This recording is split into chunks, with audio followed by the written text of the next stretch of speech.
Now, for a variation, instead of playing this up here, which I got tired of hearing it so many times, I'm going to play it down here, same thing.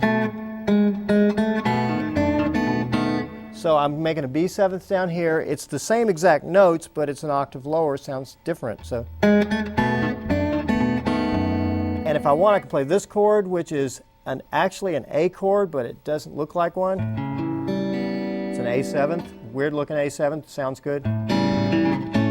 And to make a melody on top of it, I can take this finger and rock it back and forth to make a bar. So. Back to E. Second time. And then I do this. This A chord fingered with these two fingers. This finger is available and it's going to go right up here on the 3rd fret. Strange, weird sounding chord, which I love the sound of. And I'm going to play like this.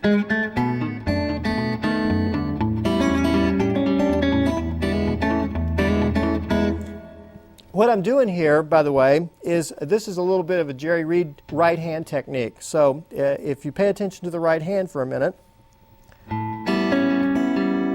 I'm using the 2nd finger and 3rd finger on the top 2 strings.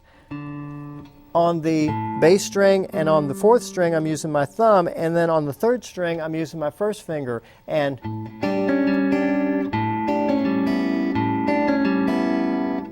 it's Jerry Reed, when he does that technique, calls it clawing, like claw. So he's got a song you may have heard of called The Claw. It's a good technique. It's worth practicing. If you don't mind annoying the people who live in the house with you, you could play that for like 15 minutes or so. It would really annoy them, but it'll teach it to you.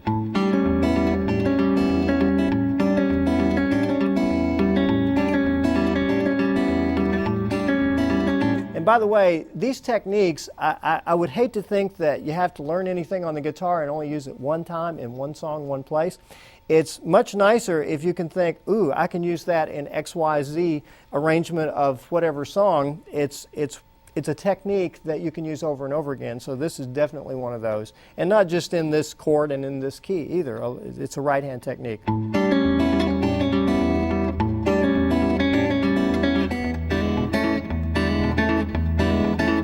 Okay, now for the last run through of this, we've played through the song 3 times. Now we're going to play through it one more time. And what seems to always work after you've done all these variations, you go back to the plain old exact melody that you played the first time through, and it sounds completely different because your ear got tuned into all this other stuff. So you just go back to the same original melody.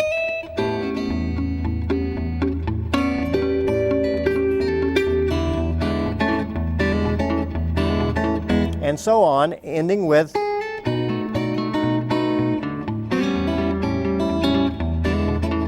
And by the way, when you play this part here in A, every time you play it, you can do it differently if you want to. You can play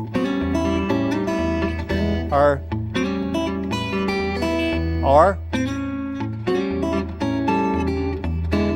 simply this little thing where you go between the sus and the 7th.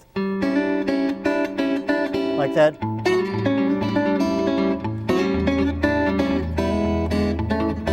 Okay, and then the very last time through we need an ending. So we're going to make an ending like this, kind of just slowing down the mystery train to a stop. So we're going to go.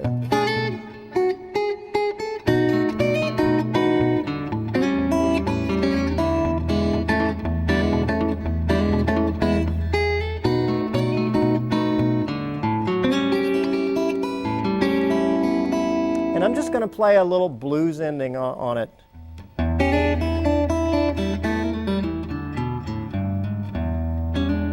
Like that.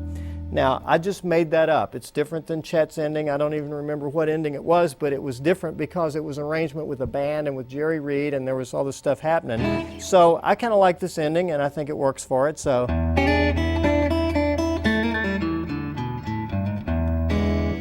slowly.